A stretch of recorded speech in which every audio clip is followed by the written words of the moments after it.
are fewer than 5 weeks away from Election Day, and last night, Ohio Senator J.D. Vance and Minnesota Governor Tim Walz met on the debate stage for the only vice presidential debate. Yeah, now some of the issues that the candidates talked about include immigration, guns, housing, childcare.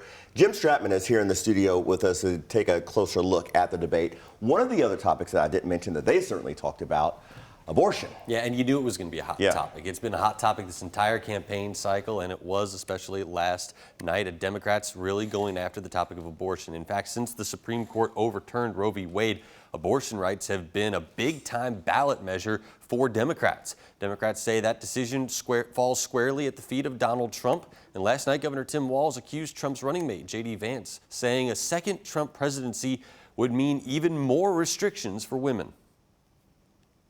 It's going to make it more difficult, if not impossible, to get contraception and limit access, if not eliminate access to infertility treatments. Ohio senator told a story of a woman close to him who had an abortion and her experience, saying that his party has work to do to earn trust from the American people on this issue. She felt like if she hadn't had that abortion, that it would have destroyed her life because she was in an abusive relationship.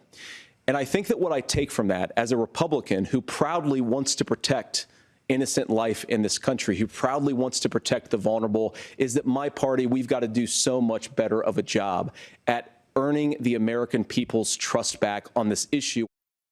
During the debate, Walz also accused the Trump campaign of creating a sort of pregnancy registry, which is something that Vance denied. Now, this was the only vice presidential debate scheduled for before the November election, and it very well could be the last debate of the campaign cycle. The Harris-Walz campaign has expressed interest in another presidential debate, but the Trump campaign is not committed to another one yet.